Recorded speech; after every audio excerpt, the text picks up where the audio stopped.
ரஷ்யாவுல MBBS படிக்கிறதுக்காக நல்ல university எப்படி செலக்ட் பண்றது? அந்த மாரி நெறைய பேரும் கேட்குறாங்க. அதாவது கவர்மெண்ட் யுனிவர்சிட்டியா இருக்கணும்.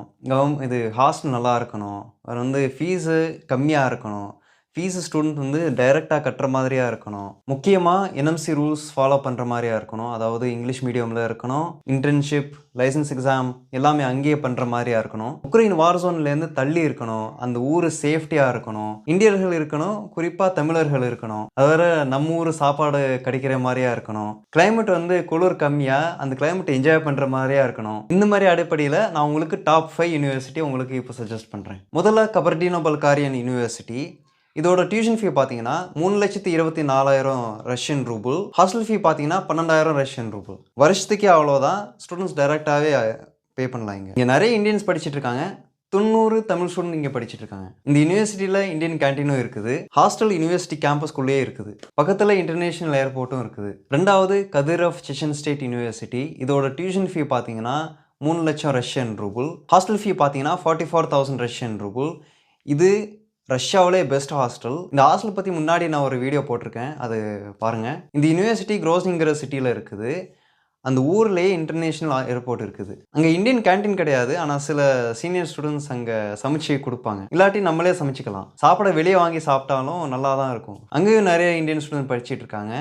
60 தமிழ் ஸ்டூடெண்ட் படிச்சுட்டு இருக்காங்க. நானும் அங்கே தான் இப்போ படிச்சுட்டு இருக்கேன். மூணாவது பார்த்தீங்கன்னா நார்த் காகேஷியன் அகாடமி. இங்கே உள்ள டியூஷன் ஃபீ 3 லட்சம் ரஷ்யன் ரூபிள்.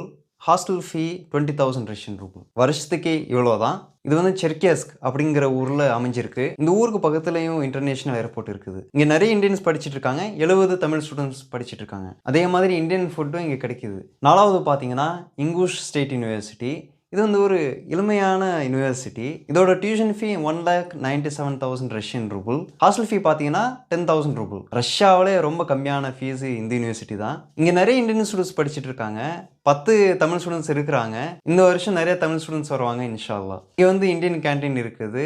பக்கத்தில் இன்டர்நேஷனல் ஏர்போர்ட்டும் இருக்குது. அஞ்சாவது நார்த் அசெட்டியன் அகாடமி. இங்கே உள்ள டியூஷன் ஃபீ பார்த்தீங்கன்னா 3 லட்சம் ரஷ்யன் ரூபிள். ஹாஸ்டல் ஃபீ பார்த்தீங்கன்னா 30,000 ரஷ்யன் ரூபிள். ஆனால் இது கவர்மெண்ட்டோட ஹாஸ்டலு. அங்கே ஒரே ஒரு கவர்மெண்ட் ஹாஸ்டல் தான் இருக்குது. அங்கே இடம் கிடைக்கிறது ரொம்ப கஷ்டம். அதனால நிறைய பேரும் பிரைவேட் ஹாஸ்டலில் தங்கிட்டு இருக்காங்க. வருஷத்துக்கு 70,000 ரஷ்யன் ரூபிள் வரும். என்னைய பொறுத்தவரையும் ரஷ்யாவில் உள்ள எல்லா யூனிவர்சிட்டியும் நல்ல யூனிவர்சிட்டி தான். ஆனால் ஏன் நான் இந்த 5 யூனிவர்சிட்டியை சஜஸ்ட் பண்ணுறேன் பார்த்தீங்கன்னா, ஏன்னா இந்த யூனிவர்சிட்டியில் அட்மிஷன் போடுறது கஷ்டம். காம்படிஷன் அதிகமாக இருக்கும். சீக்கிரமாகவே அட்மிஷன் முடிஞ்சிடும். செப்டம்பர்லேயே கிளாஸ் ஸ்டார்ட் பண்ணிடுவாங்க. இந்த யூனிவர்சிட்டியில் உங்களுக்கு அட்மிஷன் போடுறதுக்கு நாங்கள் உங்களுக்கு ஹெல்ப் பண்ணுறோம் இன்ஷா அல்லாஹ். கான்டாக்ட் பண்ணுங்கள். நாங்கள் உங்களுக்கு நிச்சயமாக ஹெல்ப் பண்ணுவோம் இன்ஷா அல்லாஹ். அஸ்ஸலாமு அலைக்கும்.